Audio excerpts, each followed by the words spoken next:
दोस्तों, कहते हैं कि सोचने से कहाँ मिलते हैं तमन्नाओं के शहर। सोचने से कहाँ मिलते हैं तमन्नाओं के शहर। मंजिल को पाने के लिए चलना भी जरूरी है। जी हाँ। नमस्कार दोस्तों, मैं दिनेश शर्मा आपके अपने यूट्यूब चैनल में एक बार फिर से आपका हार्दिक स्वागत करता हूँ। दोस्तों, जैसा कि आपको पता है कि हमने एक लूसेंट सीरीज शुरू कर रखी है। उसमें बहुत सारे एपिसोड हम कर चुके हैं और आज का एक नया एपिसोड, जैसा आप स्क्रीन के सामने देख पा रहे होंगे, उसी लूसेंट की सीरीज में एक लूसेंट का चैप्टर मैं आपके सामने लेके आया हूं। दैट इज कॉल्ड प्लवन, उत्प्लावन बल। दिस इज उत्प्लावक बल, that is called buoyant force. Student, series बहुत ही शानदार चल रही है। अगर आपने अभी तक वो वीडियोस नहीं देखी हैं तो हमारी प्लेलिस्ट में जाकर इसी चैनल की उस लूसेंट की प्लेलिस्ट मैंने अलग से बना रखी है, उसमें सारी सीरीज आपको देखने को मिलेगी। उसके अलावा इस वीडियो के डिस्क्रिप्शन में आपको सारी वीडियोस के लिंक भी दिए गए हैं, तो आप वहां से भी जाके उन वीडियोस को देख सकते हैं। तो स्टूडेंट सारे जुड़ जाइए हमारे साथ। Good evening to everyone, good evening to all of you भैया। जय श्री राम, राम राम सभी को। हाय हेलो, जय हिंद, जय भारत। कैसे हैं आप सभी? फटाफट जुड़ जाइए हमारे साथ सारे बच्चे। तो स्टूडेंट आइए हम क्लास को शुरू करते हैं। स्टूडेंट करें शुरू स्टूडेंट। ओके, देखिए आज की क्लास को हम शुरू करते हैं। तो प्लेवन के बारे में बहुत इंटरेस्टिंग टॉपिक है, बहुत नॉलेजेबल टॉपिक है। यहाँ से हम जानेंगे बहुत अच्छी अच्छी चीजें। स्टूडेंट, जब मैं प्लेवन की बात करता हूँ, बियॉन्ड फोर्स की बात करता हूँ, देखिए जब मैं उत्प्लावक बल की बात करता हूँ, बियॉन्ड फोर्स की बात करता हूँ, तो बियॉन्ड फोर्स क्या होती है? द्रव का वह गुण जिसके कारण वह वस्तुओं पर ऊपर की ओर एक बल लगाता है, तो उसे उत्प्लावन बल बियॉन्ड फोर्स कहते हैं। आपने सुना होगा स्टूडेंट, चार तरह की फोर्सेस होती हैं मुख्य रूप से। मैं आपको बता दूं, एक होता है एक्शन। क्या होता है? एक्शन।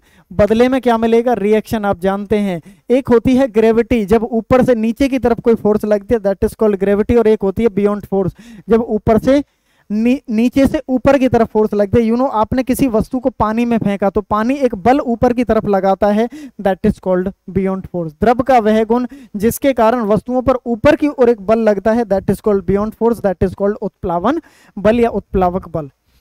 यह बल वस्तुओं द्वारा हटाए गए द्रव के गुरुत्व केंद्र पर कार्य करता है, जिसे उत्प्लावन केंद्र कहते हैं, सेंटर ऑफ बियोंसी कहते हैं। यह बल हटाए गए द्रव के, जो पानी जब ऊपर की तरफ आता है तो जो उसके हटाए गए द्रव के गुरुत्व केंद्र पर, सेंटर ऑफ ग्रेविटी पर कार्य करता है, उसे ही उत्प्लावन केंद्र कहते हैं, सेंटर ऑफ बियोंसी कहते हैं। इसका अध्ययन सर्वप्रथम आर्किमिडीज के द्वारा किया गया। स्टूडेंट, आर्किमिडीज एक वैज्ञानिक हुए थे, तो उन्होंने सबसे पहले इस उत्प्लावन बल के बारे में, इस सेंटर ऑफ बियोंसी के बारे में उन्होंने बताया। जब स्टूडेंट हम इसमें आगे की तरफ बढ़ते हैं तो यहाँ पे जिक्र होता है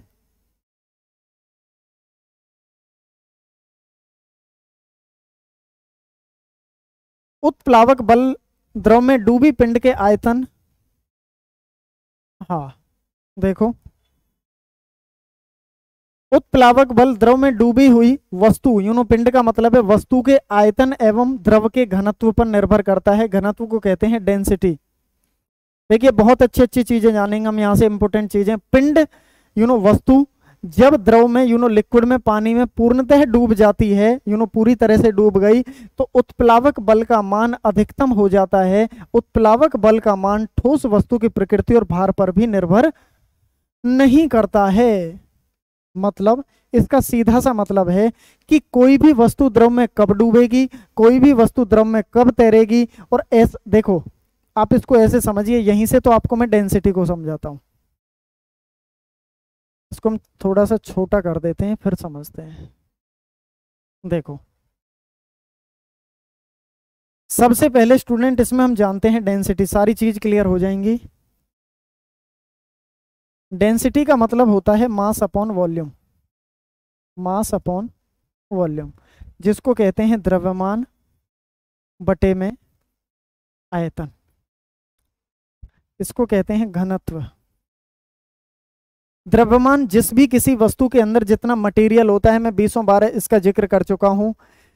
इस मार्कर का द्रव्यमान कभी भी चेंज नहीं हो सकता। इसको चंद्रमा पे ले जाऊं, पृथ्वी पे दूसरे छोर पे ले जाऊं, क्यों? क्योंकि जितना ये मटेरियल से मिलकर बना है वो उसका मास है। शरीर के अंदर जैसे मास है ना, आपके शरीर का मास कम नहीं हो सकता ना, वेट तो कम ज्यादा हो सकता है क्योंकि वो ग्रेविटी से मिलकर बना होता है, लेकिन मास कभी भी चेंज नहीं हो सकता है। वॉल्यूम, वॉल्यूम का मतलब होता है फैलाव। वॉल्यूम का मतलब क्या होता है स्टूडेंट? फैलाव होता है।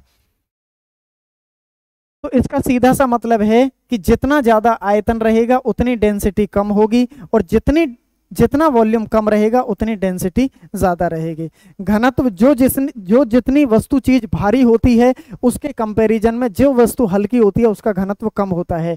आइए हम इस डेंसिटी को 3 तरह से समझते हैं। 3 से चौथी कंडीशन नहीं बनेगी, मिनटों में समझ में आ जाएगा। स्टूडेंट सामने ध्यान दीजिएगा, ऑल बॉयज एंड गर्ल्स सामने ध्यान, concentrate on your screen. Phone की स्क्रीन पे ध्यान दीजिए, किताब अगर पास में है तो छोड़ दीजिए थोड़ी देर। स्टूडेंट 3 कंडीशन होती हैं इस तरह से, तीनों में पानी भरा है जी।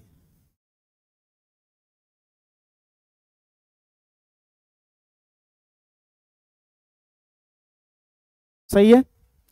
सबसे पहले मैंने लिया एक पत्थर। क्या लिया? एक पत्थर लिया। यहाँ देख पा रहे होंगे आप, ये है पत्थर, और इस पत्थर को मैंने पानी में डुबोया। ये पानी में डूबेगा कि तैरेगा? बताइए, डूबेगा कि तैरेगा? जब मैंने पानी को पत्थर में पानी को पत्थर में नहीं, पत्थर को पानी में डुबोया तो डूबेगा कि तैरेगा? कि सर डूबेगा। तो इसका सीधा सा मतलब है कि पत्थर का घनत्व ज्यादा है बजाय किसके?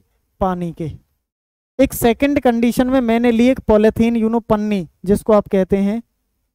जब मैंने इसको इस पानी में डुबोया तो डूबेगी कि तैरेगी? कि सर तैरेगी। तो इसका मतलब पानी का घनत्व ज्यादा है और इस पॉलिथीन का घनत्व कैसा है? कम है। एक तीसरी कंडीशन में मैंने एक टेनिस की गेंद ली या मैंने एक नींबू लिया, इसको मैंने पानी में डुबोया। पहले तो नीचे तक जाएगी लेकिन बाद में ऊपर आकर आधी डूबने लगेगी और आधी तैरने लगेगी। तो इसका मतलब पानी का घनत्व और वस्तु का घनत्व कैसा है? सेम है। 3 कंडीशन होंगी। पहली, वस्तु में पानी का घनत्व कम है इसलिए पत्थर पानी में डूब गया। दूसरी कंडीशन में पानी का घनत्व माय डियर ज्यादा है इसलिए पॉलिथीन पानी में तैर गई। और तीसरी कंडीशन में पानी और वस्तु का घनत्व कैसा है जी? सेम है, इसलिए वस्तु पानी में आधी डूब जाती है और आधी तैर जाती है। तो वही चीजें हैं स्टूडेंट। उत्प्लावक बल द्रव में डूबी पिंड के आयतन द्रव के घनत्व पर निर्भर करता है। उसके आयतन पर, वॉल्यूम पर, और उसके घनत्व पर, डेंसिटी पर और वॉल्यूम पर निर्भर करता है। पिंड जब द्रव में पूर्णतः डूब जाता है तो उत्प्लावक बल का मान अधिकतम हो जाता है। उत्प्लावक बल का मान ठोस वस्तु की प्रकृति और भार पर निर्भर नहीं करता है। ऐसा भी हो सकता है, जैसे एक प्रैक्टिकल एग्जाम्पल लेते हैं।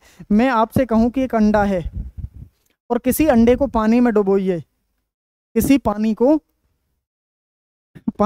किसी अंडे को पानी में डुबोइए तो पानी में अंडा डूब जाएगा, तली में बैठ जाएगा।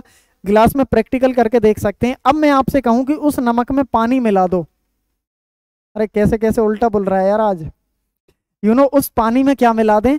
नमक मिला दें। और जब पानी में नमक मिला देंगे तो उस पानी का घनत्व बढ़ जाएगा। जो अंडा डूबा था, जब उसमें नमक मिलाते रहेंगे उसी गिलास में, बोतल में, तो अंडा कहाँ आता रहेगा? ऊपर आता रहेगा। पहले अंडा डूब गया था, क्यों? क्योंकि ठोस वस्तु की प्रकृति भार पर निर्भर नहीं करता है। अंडे का भार पहले भी उतना था, अभी भी उतना है। ये जो निर्भर करता है माय डियर, ये केवल और केवल किस पर करता है? आयतन और वस्तु के घनत्व पर निर्भर करता है। इतनी सारी बातें हम बड़े अच्छे तरीके से, बड़े प्यारे और बड़े शानदार तरीके से हम सीख चुके हैं, जैसी मैं उम्मीद करता हूं। फटाफट मुझे रिस्पॉन्ड कर दीजिएगा ऑल बॉयज एंड गर्ल्स। जितने भी स्टूडेंट, जितने भी एस्पायरेंट्स आप देख पा रहे हैं, सब मुझे रिस्पॉन्ड करिएगा भाई। क्लियर है ना? हाँ।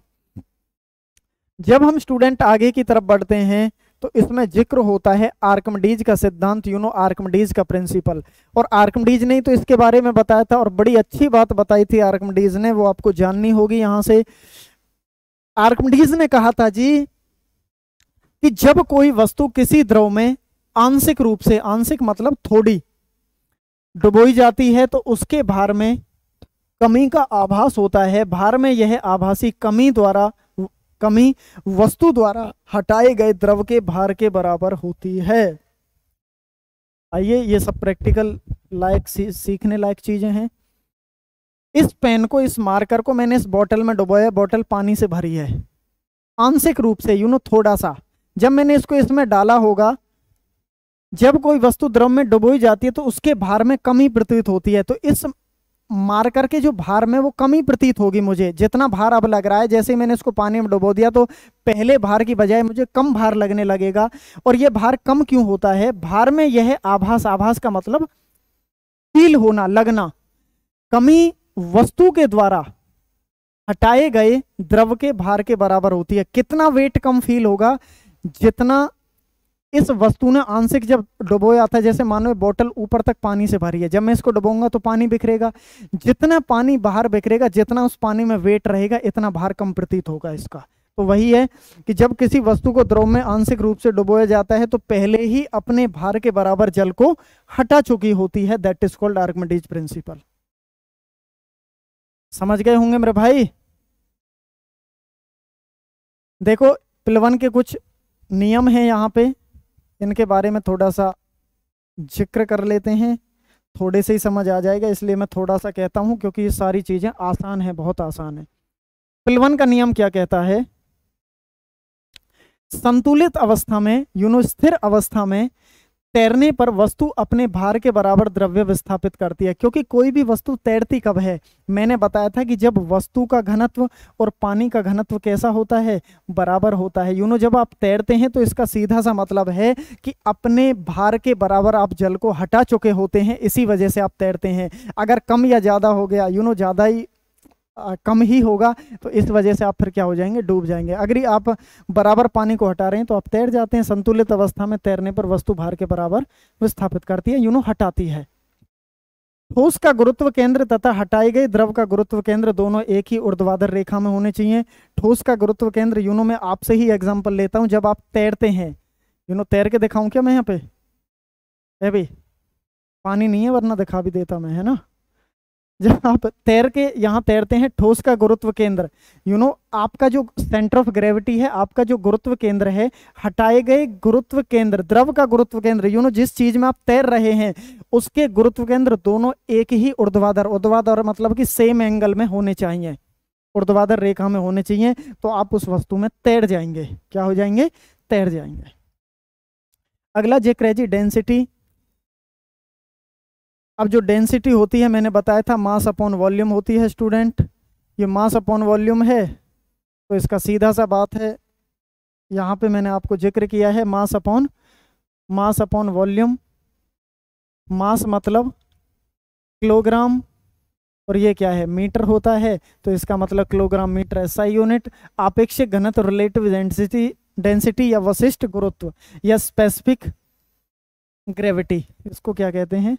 Specific gravity. ये क्या होती है, इसको समझते हैं। देखिए, आपेक्षिक घनत्व क्या होता है माय डियर स्टूडेंट? सारी चीजें समझ पाए होंगे। आपेक्षिक घनत्व, रिलेटिव डेंसिटी। रिलेटिव डेंसिटी का जो फॉर्मूला होता है, अपनी स्क्रीन के सामने आप देख पा रहे होंगे, वस्तु का घनत्व बटे में 4 डिग्री सेल्सियस पर डेंसिटी ऑफ वाटर, पानी का घनत्व, पानी का घनत्व और डेंसिटी। हेलो सर, मैं इंस्टीट्यूट पे ही था, क्लास में था। बस आप कहाँ पे हो? आप कहाँ हो? आ जाओ, यहीं पे आ जाओ, बस 10 मिनट में आ जाओ। ठीक है।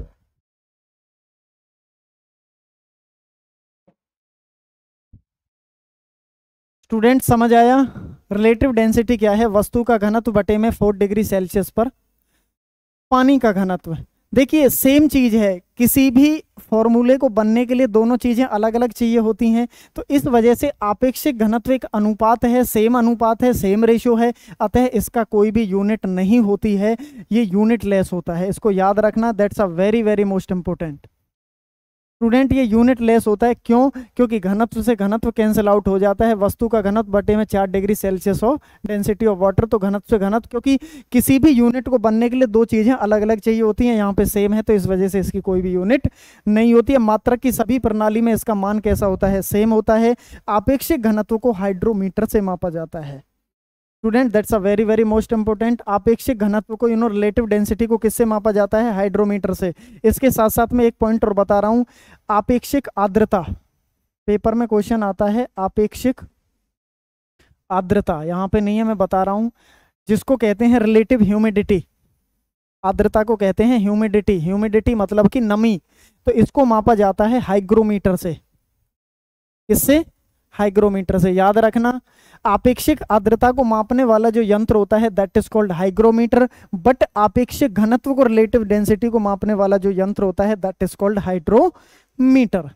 सामान्य जल की अपेक्षा समुद्री जल का घनत्व अधिक होता है। मैंने आपको अभी थोड़ी देर पहले बताया था, एक प्रैक्टिकल एग्जांपल बताया था। पानी में जब आप नमक डालेंगे तो अंडा पहले डूब रहा था, जैसे ही नमक डालेंगे तो पानी में तैर जाएगा। क्यों? क्योंकि नमक डालने से पानी का घनत्व बढ़ जाता है। और इस बात का विशेष ध्यान रखिएगा माय डियर स्टूडेंट, कोई भी घुलनशील चीज मिला देने से पानी का घनत्व बढ़ जाता है। तो इसी वजह से हम कहते हैं, और हम क्या कहते हैं कि ये पेपर में एग्जाम्पल भी पूछा जाता है, क्वेश्चंस 20 बार 50 बार एग्जाम में पूछे जाते हैं कि एक तालाब की अपेक्षा समुद्र में तैरना आसान क्यों होता है? क्योंकि समुद्र के पानी का घनत्व अधिक होता है एक नॉर्मल तालाब की अपेक्षा। बात समझ आ रही है तो बोलो। भाई रिस्पॉन्ड मार दो, कमेंट मार दो। वीडियो अगर अच्छी लग रही हो तो वीडियो को लाइक भी कर दो। मैं बार बार नहीं कहता हूँ, केवल वीडियो के अंत में कहूंगा कि अगर आपने चैनल को सब्सक्राइब नहीं किया है तो चैनल को सब्सक्राइब कर दो, जो हमारे साथ नया जुड़ा है बच्चा। क्योंकि एक बार कहता हूँ, आप खुद समझदार हैं, मैं बार बार कहता हूँ समझदार के लिए केवल इशारा काफी होता है, तो आप समझ जाया करो यार। तुम अपने ही तो आदमी हो यार सारे, तुम भी नहीं समझोगे तो फिर कौन समझेगा? सामान्य जल की अपेक्षा समुद्री जल का घनत्व अधिक, इसलिए उसमें तैरना आसान होता है, पढ़ चुके हैं। जल का महत्तम घनत्व 4 डिग्री सेल्सियस पर होता है। देखिए that's a very very most important line, 2 minute लगाइएगा इस पॉइंट में, सुनिएगा। जल का जो अधिकतम घनत्व होता है, महत्तम का मतलब होता है हाईएस्ट डेंसिटी। क्या है? Highest density at 4 degree Celsius. और फॉरेनहाइट में यही टेम्परेचर कितना होता है, इसको भी सिखाएंगे कि कोई डिग्री सेल्सियस टेम्परेचर को फॉरेनहाइट में कैसे चेंज किया जाता है, उसको केल्विन में कैसे चेंज किया जाता है। बहुत आसान है, आप अभी केवल इतना समझें कि इसका घनत्व 4 डिग्री सेल्सियस पर सबसे अधिक होता है। आपको बताया था कि डेंसिटी का मतलब क्या होता है स्टूडेंट? डेंसिटी का मतलब क्या है बताओ जल्दी। डेंसिटी का मतलब क्या है? Mass upon volume. डेंसिटी का मतलब क्या है? मास अपॉन में वॉल्यूम। द्रव्यमान बटे में आयतन, द्रव्यमान बटे में आयतन। घनत्व का मतलब ये होता है द्रव्यमान बटे में आयतन। द्रव्यमान कोई भी मटेरियल मास कभी भी चेंज नहीं हो सकता है। वॉल्यूम में चेंज आ सकता है। वॉल्यूम का मतलब होता है फैलाव। आसान शब्दों में क्या होता है? फैलाव। जब आप किसी चीज को गर्म करते हैं ना, तुम किसी चीज को गर्म करोगे तो वो फैलती है। किसी भी लिक्विड को जब आप गर्म करते हैं तो वो आकार में फैलता है, लेकिन स्टूडेंट जब किसी द्रव चीज को आप गर्म करते हैं तो वो आकार में फैलती है, लेकिन जब आप पानी को गर्म करते हैं तो 0 डिग्री सेल्सियस से लेकर 4 डिग्री सेल्सियस तक पानी पहले सिकुड़ता है। पानी पहले क्या होता है? सिकुड़ता है, देन उसके बाद फैलना शुरू होता है। तो हम कह देते हैं कि 4 डिग्री सेल्सियस पर पानी का घनत्व कैसा होता है? कम। किधर सिकुड़ने से क्या? देखो फैलाव जितना ज्यादा होगा, फैलाव जितना ज्यादा होगा वॉल्यूम जितना ज्यादा होगा डेंसिटी उतनी कम। तो वॉल्यूम का मतलब ही क्या है, फैलाव। फैलाव जितना ज्यादा तो सिकुड़न उतनी कम होगी या ज्यादा होगी? फैलाव जितना ज्यादा तो सिकुड़न उतनी कम, और फैलाव जितना कम तो सिकुड़न उतनी ज्यादा। भाई प्रैक्टिकल सोचिए, बिल्कुल प्रैक्टिकल स्टूडेंट, बिल्कुल इवेलुएट करिएगा अपने दिमाग में, बिल्कुल एक इमेज बना लीजिएगा स्टूडेंट, जैसे मैं इमेज बना रहा हूं इस समय। जितना फैलाव ज्यादा, जितना वॉल्यूम ज्यादा, उतनी डेंसिटी कम, क्योंकि ये एक दूसरे के उल्टे हैं, आपको पता है। मास अपॉन में वॉल्यूम, वॉल्यूम का मतलब क्या है, फैलाव। जितना फैलाव ज्यादा उतनी डेंसिटी कम, जितना वॉल्यूम कम उतनी डेंसिटी ज्यादा। सही है। फैलाव जब ज्यादा रहेगा तो सिकुड़ापन ज्यादा रहेगा कि कम रहेगा? कम रहेगा। और जितना फैलाव कम रहेगा, हाथ को देखिए, जितने फैलाव कम रहेगा उतना सिकुड़ापन ज्यादा रहेगा। तो सीधी सी बात है कि 0 डिग्री सेल्सियस से लेकर पानी 4 डिग्री सेल्सियस तक पहले सिकुड़ता है, और सिकुड़ता है तो my dear density 4 degree Celsius पे कैसी होगी, ज्यादा होगी। महत्तम घनत्व होता है। अगर यही पेपर में थोड़ा सा घुमा दिया जाए कि न्यूनतम आयतन कितने डिग्री सेल्सियस पर होता है, तो भी आंसर क्या होगा, 4 degree Celsius. Highest density and lowest volume. Highest density अधिकतम घनत्व होता है और न्यूनतम आयतन होता है। समझ पा रहे होंगे स्टूडेंट। जब बर्फ समुद्र के पानी में तैरती है तो उसके आयतन का क्या होता है, आयतन का 1/10 भाग पानी के ऊपर रहता है। समुद्र के पानी में क्या, नॉर्मल पानी में भी अगर क्वेश्चन आ जाए तो आंसर यही लगा देना है। जब बर्फ, जैसे मानो कुछ बर्फ के टुकड़े आपने डाले पानी में, किसी गिलास में आपने बर्फ के टुकड़े डाले, तो बर्फ का कुछ हिस्सा कहाँ रहेगा, ऊपर, और कुछ हिस्सा कहाँ रहेगा, नीचे। तो याद रखना भैया, 1/10वां भाग कहाँ होता है, ऊपर होता है। केवल एक भाग आपको ऊपर दिखेगा, बाकी के भाग कहाँ रहेंगे, नीचे। तो 1/10वां हिस्सा पानी के ऊपर रहता है। जब मैं आगे बात करता हूं, इसमें किसी बर्तन में पानी भरा है और उस बर्फ पर बर्फ तैर रही है। जब बर्फ पूरी तरह पिघल जाएगी तो पात्र में पानी का तल बढ़ता नहीं है, पहले के समान ही रहता है। That's a very very interesting point and that's a very very most important point. देखो स्टूडेंट, जितने भी बच्चे हमारे साथ जुड़े हुए हैं बने रहिएगा स्टूडेंट। वीडियो को लाइक मार दो, थंब मार दो फटाफट। देखो बहुत इंटरेस्टिंग चीजें आने वाली हैं अब। देखो, किसी बर्तन में पानी भरा है, मेरे सामने ये गिलास है, इसमें पानी भरा है, या बोतल लेता हूं, यहां देखेगा अच्छे से। इसमें पानी भरा और आपने बर्फ के टुकड़े डाल दिए। अभी बर्फ के टुकड़े पिघले नहीं है, अभी बर्फ के टुकड़े पिघले नहीं है, और पानी का तल है यहाँ। पानी में बर्फ के टुकड़े पड़े और पानी का तल है यहां तक। जब वो बर्फ के टुकड़े इसमें पिघलेंगे तो पानी का तल ऊपर की तरफ जाएगा या नीचे की तरफ जाएगा, सेम जहां है वहीं पर बना रहेगा। कमेंट सेक्शन में कमेंट करके बताइएगा, क्वेश्चन का यही मतलब है। आंसर दे भी रखा भैया, सेम ही रहेगा। क्यों रहेगा सेम, स्टूडेंट समझिए, पहले सामने ध्यान दीजिए, कोई बात नहीं।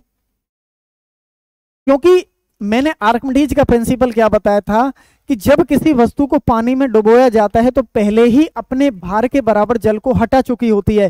जब उन बर्फ के टुकड़ों को पानी में डाला गया होगा तो पहले ही अपने भार के बराबर, जैसे बर्फ के टुकड़ों में जितना भार होगा वो कहाँ उठा चुके होंगे, ऊपर उठा चुके होंगे।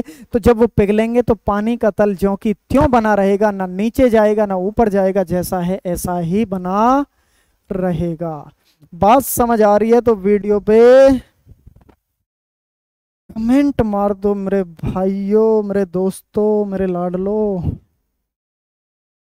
सही है ना? अरे बता दो, क्या आप मेरी बात समझ पा रहे हो? हाँ, नमक के घोल का घनत्व अंडे के घनत्व से अधिक होता है, इसलिए नमक के घोल में अंडा तैरता है। सीधी सी बात है, वही सारी चीजें आ रही हैं दोबारा घूम फिर के। दूध की शुद्धता दुग्ध मापी लैक्टोमीटर से मापी जाती है। पेपर में क्वेश्चन आता है कि दूध की शुद्धता को मापने वाला यंत्र कौन सा होता है, तो कौन सा होता है, लैक्टोमीटर होता है। दूध के अंदर कौन सा एसिड होता है स्टूडेंट, कमेंट सेक्शन में कमेंट करके बताइएगा। जितने स्टूडेंट पूरे भारतवर्ष से इसको देख रहे हैं और देखेंगे, तो कमेंट सेक्शन में कमेंट करके बताइएगा कि दूध के अंदर कौन सा अम्ल होता है।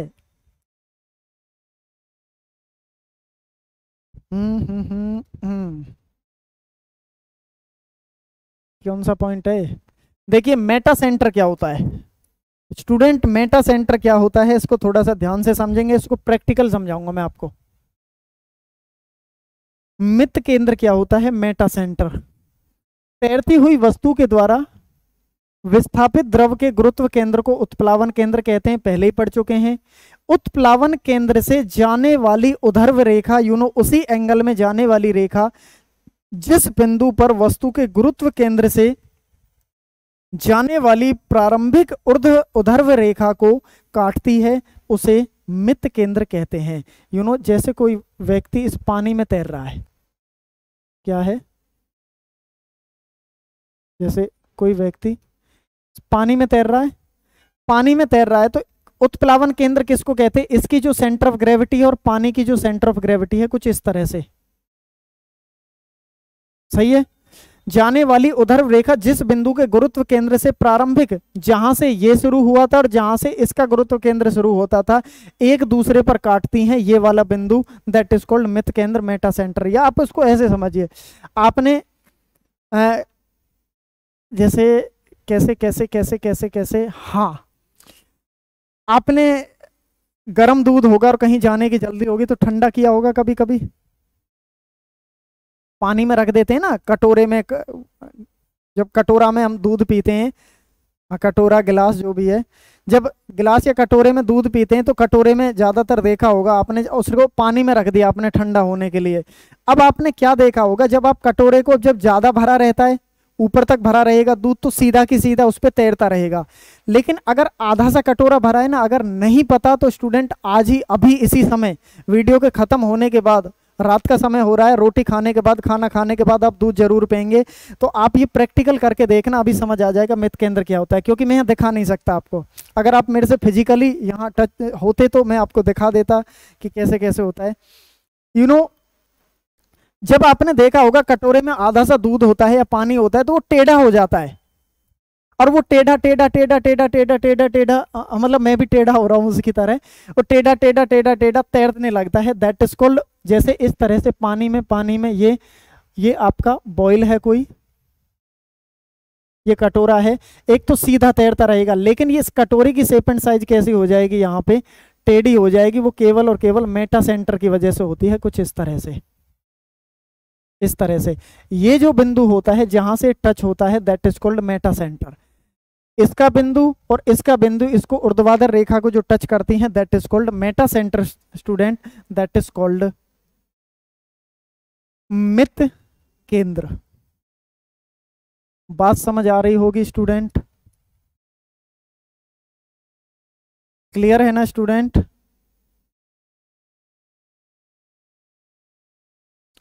मित केंद्र गुरुत्व केंद्र के ऊपर होना चाहिए, ये आपको पता ही है कि मेटा सेंटर, जैसे मानो दूध, वो हमारा जो कटोरा था वो जब टेढ़ा हुआ था, यहाँ पे टेढ़ा हुआ था तो नीचे ग्रेविटी काम कर रही है, ऊपर मेटा सेंटर, तो ये इसके कहाँ है, ऊपर है, तभी ये काम होगा।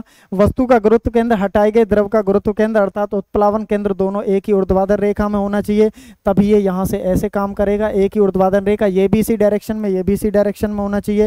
ये सिंपल चीजें हैं स्टूडेंट, इनका जिक्र मैं पहले भी कर चुका हूँ, साथ ही ये पहले भी बहुत सारी चीजें यहाँ पे हम पढ़ चुके हैं, और इसमें हम आगे देखते हैं तो क्या बनता है। और मुझे लगता है कि यहाँ आकर ये सारी चीजें आपकी क्या हो जाती हैं, कंप्लीट हो जाती हैं। तो आज के इस लूसेंट के एपिसोड में स्टूडेंट हमने बियॉन्ड फोर्स के बारे में जाना, उत्प्लावन बल के बारे में जाना, डेंसिटी के बारे में जाना, रिलेटिव डेंसिटी के बारे में जाना, मेटा सेंटर के बारे में जाना। ये बहुत ही इंटरेस्टिंग चीज़ें थी स्टूडेंट, और मुझे उम्मीद है कि हमसे जुड़कर आपको बहुत ही अच्छा लगा होगा, और मुझे आपके साथ जुड़कर बहुत ही शानदार फील होता है, बहुत ही अच्छा फील होता है। तो स्टूडेंट इसी तरह हमारे साथ जुड़े रहिएगा, हमारे साथ बने रहिएगा, हमारा इंतजार करते रहिएगा। इसी अंदाज में फिर अगली क्लास में आपसे मुलाकात होगी स्टूडेंट, इसी तरह इसी अंदाज में आपसे अगले एपिसोड में हम मिलेंगे। स्टूडेंट कह दूं क्या? स्टूडेंट कह दूं क्या कि सर कह दो? आज हमारे साथ जो नया बच्चा जुड़ा है, अगर आपने चैनल को अभी तक सब्सक्राइब नहीं किया है तो चैनल को सब्सक्राइब कर लीजिएगा स्टूडेंट, और बेल आइकन का बटन जरूर दबा लीजिएगा। क्यों? क्योंकि जिससे हमारी अगले आने वाली जो वीडियोस की नोटिफिकेशन आपके साथ तुरंत शेयर हो जाती है और आपके पास आधे घंटे पहले नोटिफाई हो जाता है कि भाई क्लास शुरू होने वाली है, तो आप प्रिपेयर हो जाते हैं स्टूडेंट। तो स्टूडेंट कमेंट सेक्शन में कमेंट भी कर दीजिएगा, अगर आपको वीडियो अच्छी लग रही हो तो वीडियो को लाइक भी कर दीजिएगा। तो स्टूडेंट हमारे चैनल का नाम है क्रेजी कीड़ा, जो साइंस की लूसेंट की मिटा देगा सारी जड़ से पीड़ा। ओके, थैंक यू, आप सभी का बहुत बहुत धन्यवाद, दिल की गहराइयों से एक बार पुनः आपका बहुत बहुत आभार। ओके, थैंक यू, आप सभी का बहुत बहुत धन्यवाद। ओके जी, bye bye, love you all, love you all students, see you next time at this time. Okay, okay, bye bye, love you, love you, love you student, bye bye, bye bye, see you after some time. Okay, bye.